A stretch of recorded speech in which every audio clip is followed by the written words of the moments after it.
In 1936, Adolf Hitler turned Berlin into the stage for the greatest propaganda spectacle in human history. The Olympic Games were meant to prove the superiority of the Aryan race to the entire world. They were supposed to be perfect, but one man took that stage, stood before 100,000 people, and shattered the Nazi dream into dust, 4 times in just 11 days. His name was Jesse Owens, and this is his story.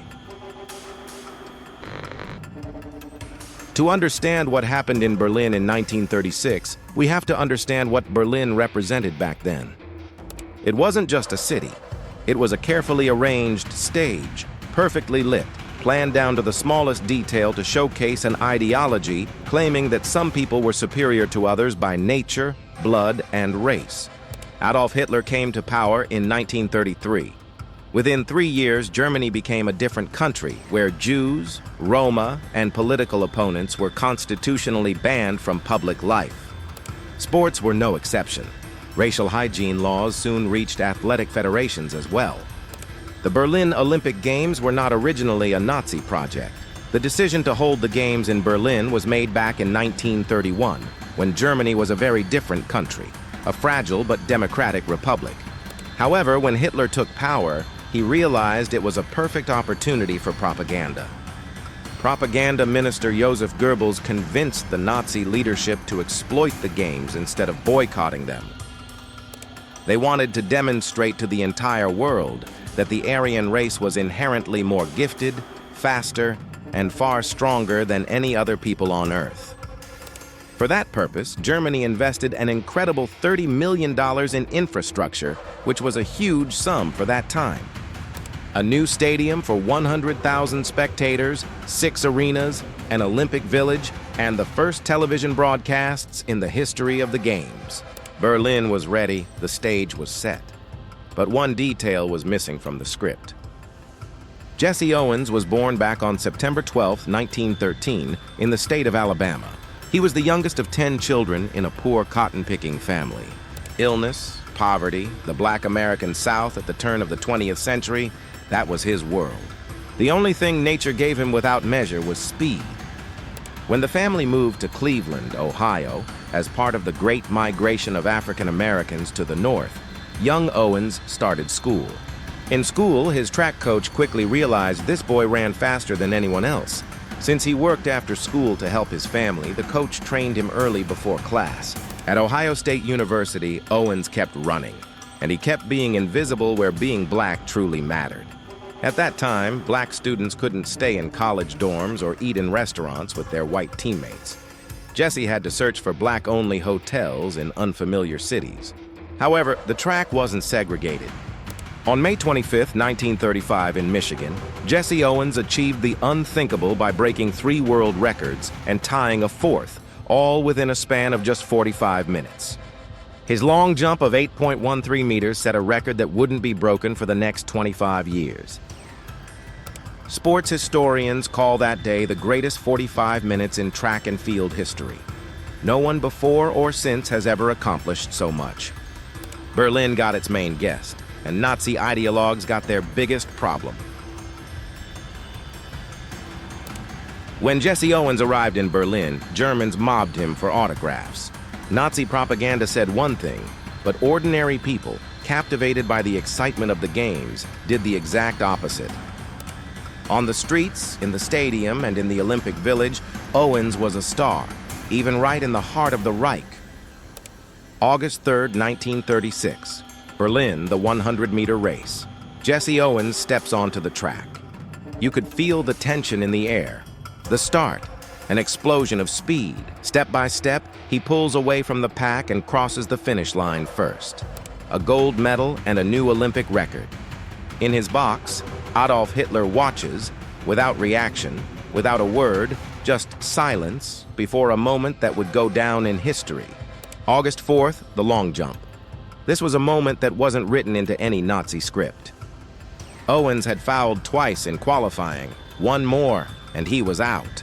That's when a man approached him whom Hitler should never have allowed to do what he did. Luz Long, a German athlete. Blonde, tall, and strong, he looked straight off a poster for the Aryan ideal, representing the host nation. Right there in front of a packed stadium and Hitler's box, Long quietly advised Owens on how to avoid a foul.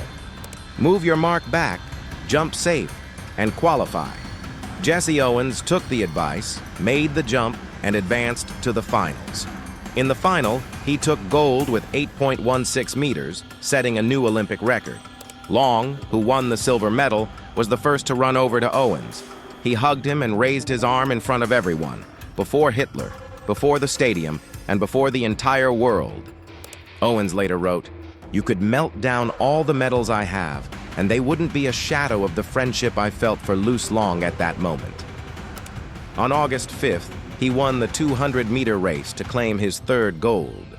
Then on August 9th, in the 4x100 relay, he captured his fourth gold medal and broke the world record. In just 11 days, one man won 4 gold medals and shattered the Nazi myth of invincibility. When Jesse Owens returned to America, he was welcomed as a hero, as his success echoed around the world. New York City threw him a massive parade with thousands lining the streets to celebrate his triumph. However, behind that celebration lay a very different reality.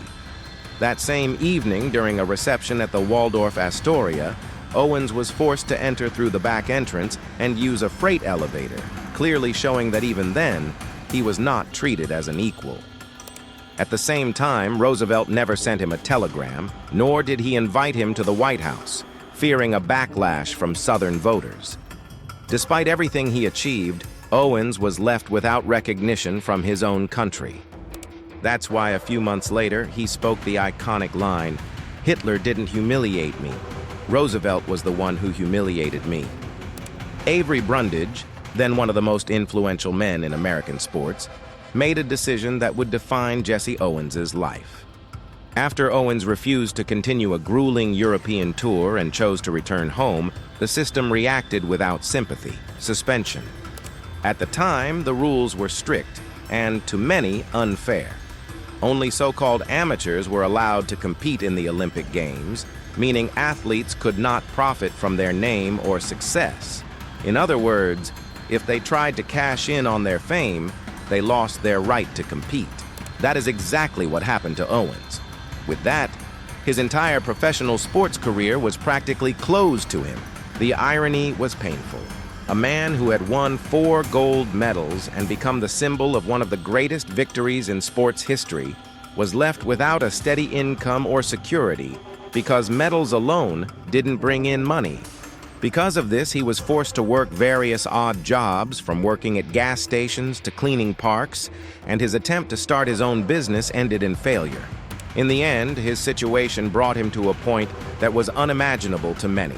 The fastest man in the world began running not for glory, but for money, competing in exhibition races against horses, dogs, and even vehicles. When asked if it was humiliating for an Olympic champion, his response was completely honest. "I had 4 gold medals, but you can't eat medals."